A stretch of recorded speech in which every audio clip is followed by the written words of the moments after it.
আসসালামু আলাইকুম। আমি মোহাম্মদ মাসুম প্রামাণিক, এসইও এক্সপার্ট, মেন্টর এবং কনসালটেন্ট। এসইও বাংলা টিউটোরিয়ালের 17তম পর্বে আপনাদের সবাইকে স্বাগত জানাচ্ছি। আজকে আমরা টেকনিক্যাল এসইওর লো প্রায়োরিটি ইস্যুগুলো নিয়ে আলোচনা করব।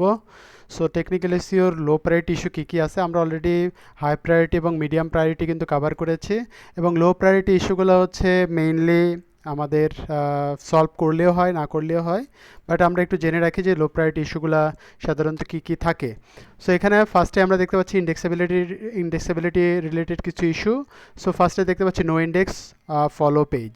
সো নো ইন্ডেক্স পেজ কি অলরেডি সেটা আমরা কিন্তু মিডিয়াম প্রায়োরিটি ইস্যুতে আলোচনা করেছি যে নো ইন্ডেক্স কি, সেটাকে আমরা কিভাবে ইন্ডেক্স করব এবং কোনটা নো ফলো পেজ এবং সেটাকে আমরা কিভাবে ফলো পেজ করব। সো এখানে বলতেছে যে আপনার এটা নো ইন্ডেক্স পেজ, বাট এই ইন্ডেক্সটা ফলো করা হয়েছে, একটু কনফ্লিক্ট সৃষ্টি হচ্ছে আর কি। কারণ যেটা ইন্ডেক্সই হবে না সেটা ফলো লিঙ্ক করে তো লাভ নাই, গুগল সেটা ফলো করে কী করবে, সেটা তো ইন্ডেক্সই হবে না। সো সেটা এখানে বোঝাচ্ছে আসলে।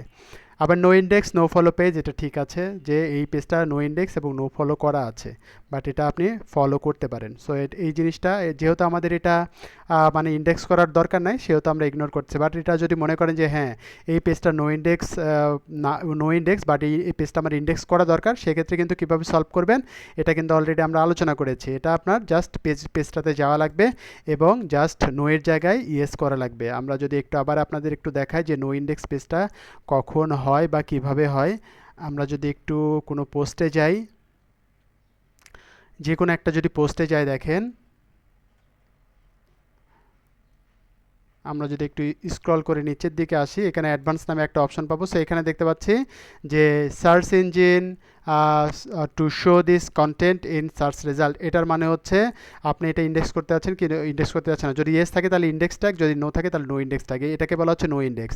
আর নো ফলো কোনটা, এখানে দেখেন এই কন্টেন্টটা যদি ফলো করতে চান তাহলে ইয়েস থাকে, আর ফলো করতে না চাইলে নো থাকে। সো এটা যদি নো ইন্ডেক্স হয় তাহলে এটাকে গুগল সার্চ ইঞ্জিন ফলো করলে তো এটা কনফ্লিক্ট সৃষ্টি হচ্ছে, এটা আসলে কোনো মিনিং হচ্ছে না।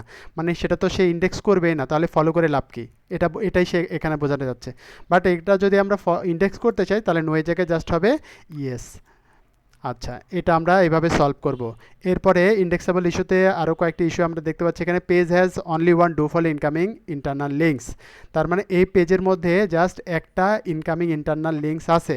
সো একাধিক যদি আমরা ইউজ করতে পারি সেটা ভালো, সবসময় ভালো। যদি আমরা রিলেভেন্ট একাধিক ইন্টারনাল লিঙ্ক একটা পেজের মধ্যে ইউজ করতে পারি সেটা ভালো।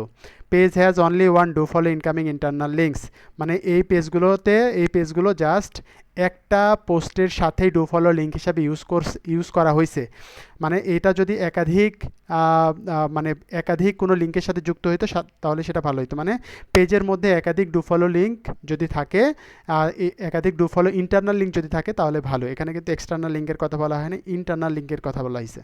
আচ্ছা, page has no follow incoming internal links, তার মানে এখানে একটা ইনকামিং ইন্টারনাল লিঙ্ক আছে যেটা no follow.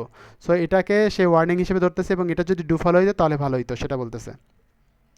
Page has no follow outgoing internal links, এখানে একটা আউটগোয়িং লিঙ্ক আছে যেটা নো ফলো, এটা যদি ডু ফলো হইতো তাহলে ভালো হইতো। কীভাবে নো ফলো কীভাবে ডু ফলো করে এই জিনিসগুলো নিয়ে কিন্তু অলরেডি আমরা আলোচনা করছি। যেমন যদি একটা লিঙ্কে যাই, আমরা এখানে যদি যাই, যদি ওপেন ইন নিউ ট্যাব থাকে তাহলে কিন্তু এটা ডু ফলো হিসেবে কাউন্ট হয়, বাট এটাকে যদি আমরা নো ফলো হিসেবে কাউন্ট করতে চাই এখানে একটা টিক দেওয়া লাগে, তাহলে এটা নো ফলো হিসেবে কাউন্ট হয়।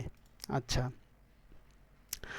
এরপরে যদি আমরা একটু নিচের দিকে আসি, redirect related issue, HTTP to HTTPS redirect, মানে এইচটিটিপি থেকে এইচটিটিপিএসে রিডাইরেক্ট হচ্ছে সেটা বলতেছে। যেমন এইটা আমাদের এইচটিটিপি লিঙ্ক ছিল, এই লিঙ্কটা রিডাইরেক্ট হচ্ছে এই লিঙ্কটার সাথে।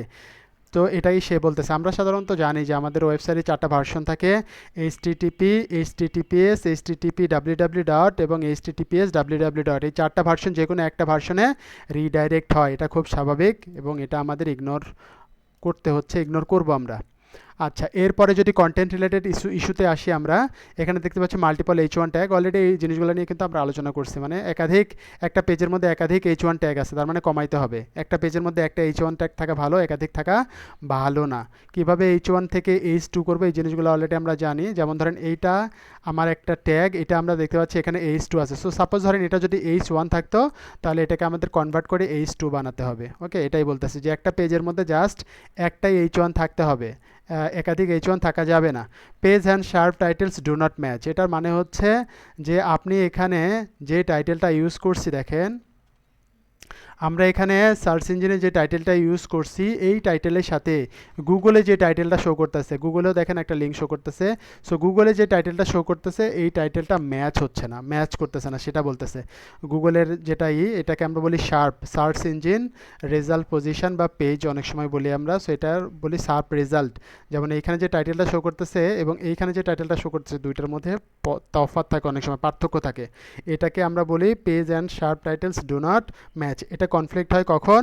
যখন আমাদের কারেন্ট পেজ, যেমন ধরেন এই পেজটা আমি আপডেট করছি, এই টাইটেল চেঞ্জ করছি, বাট এখনও ওল্ড টাইটেল শো করতেছে। কেন? কারণ এই পেজটা হয়তো আমাদের গুগল ক্রাউল করে নাই পরবর্তীতে, এই জন্য আমাদের সার্চ কনসোলে যাওয়া লাগে এবং ইনস্পেক্ট টুলসের মাধ্যমে সার্চ ইঞ্জিনকে ক্রাউল করার রিকোয়েস্ট করা লাগে যে আমি আমার ইনফরমেশন চেঞ্জ করছি, আপনি দয়া করে আবার ক্রাউল করেন এবং নতুন যে ইনফরমেশন এই ইনফরমেশনটা এখানে শো করেন। তাহলে নতুন ইনফরমেশনটা যখন ক্রাউল করা হবে তখনই কিন্তু নতুন ইনফরমেশনটা এখানে শো করবে, তার আগে কিন্তু শো করে না। তখন এই প্রবলেমটা সৃষ্টি হয় যে page and sharp titles do not match or page or sharp details do not match.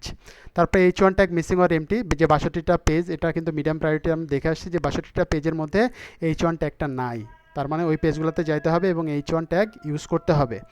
এরপরে দেখতে পাচ্ছি indexable page not in site map, মানে এই পেজগুলো ইন্ডেক্সেবল যুক্ত, ইন্ডেক্সের মানে যোগ্য, ইন্ডেক্স যোগ্য, বাট এই পেজগুলো সাইট ম্যাপে নাই। এটা খুবই খারাপ, এটা বলতেছে তারা বলতেছে। সো এটা সলিউশন কি ভাই?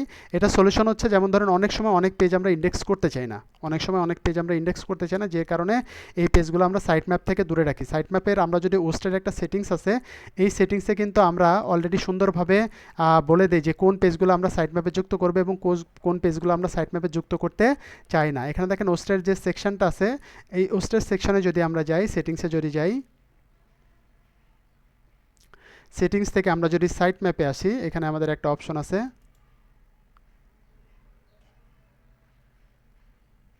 যেমন ধরেন এইখানে যদি আসি, পেজে যদি আসি, দেখেন এখানে লেখা আছে যে এই পেজটা কি আমরা আমাদের সার্চ ইঞ্জিনে যুক্ত করতে চাই কিনা, বা আমাদের হচ্ছে এই ল্যান্ডিং পেজগুলো যুক্ত করতে চাই কিনা, পেজগুলো যুক্ত করতে চাই কিনা, ঠিক আছে, ল্যান্ডিং পেজগুলো যুক্ত করতে চাই কিনা, ক্যাটাগরিগুলো যুক্ত করতে চাই কিনা। যেমন ধরেন এখানে দেখতে পাচ্ছি ক্যাটাগরিগুলো আমরা সার্চ ইঞ্জিনে যুক্ত করতে চাই না ভাই। এটা হচ্ছে মেইনলি ওখানে প্রবলেম ধরছে যে এখানে এই ক্যাটাগরিগুলো এই ক্যাটাগরিগুলো ইন্ডেক্সেবল, বাট এই ক্যাটাগরিগুলো এখানে বন্ধ করা আছে, যার কারণে বলতেছে যে এই ক্যাটাগরিগুলোও কিন্তু আপনি ইচ্ছে করলেই সাইট ম্যাপে যুক্ত করতে পারেন। এই ক্যাটাগরিগুলো কিন্তু সাইট ম্যাপে যুক্ত নয়। আমরা যদি সাইট ম্যাপে যাই, একটু দেখেন আপনাদের যদি একটু বোঝার স্বার্থে দেখাই, আমরা যদি সাইট ম্যাপে যাই, আমরা যদি একটু সাইট ম্যাপে যাই, এখানে দেখতে পাচ্ছি যে এখানে কি আছে, পোস্ট আছে, পেজ আছে আর ল্যান্ডিং পেজ, তিনটা আছে। ক্যাটাগরি ট্যাগস এগুলো কিন্তু নাই। সো এগুলো কিন্তু অনেক ইম্পর্টেন্ট। আমরা যদি এখানে ক্যাটাগরিটা একটু অন করে দেই, দেন যদি আমরা ট্যাগটা একটু অন করে দেই, তাহলে কিন্তু ট্যাগ এবং ক্যাটাগরিটাও সার্চ ইঞ্জিনের এই যে XML এই সাইট ম্যাপটাতে চলে আসবে। দেখতে পাচ্ছেন এই যে ক্যাটাগরিটাও চলে আসছে, ট্যাগটাও চলে আসছে। এটাই এখানে বলছে, এইভাবে এই প্রবলেমটা আপনারা সলভ করবেন। আচ্ছা, এরপরে দেখেন pages to submit to index now, মানে বলতেছে এখানে অনেকগুলো পেজ আছে যে পেজগুলো আপনারা মানে এখন ইনস্ট্যান্ট সাবমিট করতে পারবেন এই Ahrefs থেকে, এটা বলতেছে। আমাদের এটা দরকার নাই আসলে। আমাদের যখন যে পেজগুলো আমরা ক্রিয়েট করব, অটোমেটিক এগুলো গুগল সার্চ কনসোল 1 দিন বা 2 দিন বা 3 দিনের মাঝে কিন্তু ইন্ডেক্স করে ফেলে। যদি ইন্ডেক্স না করে তখন আমরা দেখাচ্ছি ইনস্পেক্ট টুলসের মাধ্যমে রিকোয়েস্ট করি যে ভাই আপনারা এই পেজটা ক্রাউল করেন এবং ক্রাউল করার পরে দেখেন পেজটা ইন্ডেক্সের যোগ্য কিনা। যদি যোগ্য হয় তাহলে এটা ইন্ডেক্স করেন। Last one, more than 3 parameters in URL. এটার মানে হচ্ছে যে একটা ইউআরএল এর মধ্যে 3টা প্যারামিটার আছে। 3টা প্যারামিটার কী কী? এখানে আপনারা দেখতে পাচ্ছেন এই যে ইউটিএম কন্টেন্ট, ইউটিএম মিডিয়াম, এগুলো হচ্ছে এক একটা প্যারামিটার। আমরা বলি যে ইউটিএম কন্টেন্ট এটা হচ্ছে একটা প্যারামিটার, ইউটিএম মিডিয়াম এটা হচ্ছে একটা প্যারামিটার, ইউটিএম সোর্স এটা হচ্ছে একটা প্যারামিটার, এবং এই যে চ্যানেল এটা হচ্ছে একটা প্যারামিটার। তার মানে এখানে 3টা প্যারামিটার, 3টার বেশি প্যারামিটার যুক্ত আছে একটা ইউআরএল এর মধ্যে। সো একটা ইউআরএল এর মধ্যে 3টার বেশি প্যারামিটার যুক্ত করতে তারা নিষেধ করতেছে, যে বলতেছে যে ভাই আপনারা যে কোনো 3টার কম প্যারামিটার ইউজ করবেন, বেশি প্যারামিটার ইউজ করবেন না। সো আশা করি আপনারা সবাই বুঝতে পেরেছেন এই ইস্যুগুলো কী কী। সো যদি আপনাদের কারো কোনো প্রবলেম থাকে ইস্যুগুলো সলভ করার ক্ষেত্রে, অথবা আপনারা যখন টেকনিক্যাল এসইও ইমপ্লিমেন্ট করতেছেন যদি কোনো প্রবলেম ফেস করেন, অথবা টেকনিক্যাল এসইও শিখতেছেন বাট একটা জিনিস বুঝতে পারতেছেন না, অবশ্যই কমেন্ট বক্সে কমেন্ট করবেন। আমি সেই বিষয়টা নিয়ে আপনাদের আনসার দেওয়ার চেষ্টা করব, অথবা আমি আপনাদের সেই ইস্যুগুলো নিয়ে আরেকটা ভিডিও বানানোর চেষ্টা করব। আমাকে উৎসাহ দেওয়ার জন্য সবাই লাইক করবেন, কমেন্ট করবেন এবং সাবস্ক্রাইব করবেন। সবাইকে অনেক ধন্যবাদ। আসসালামু আলাইকুম।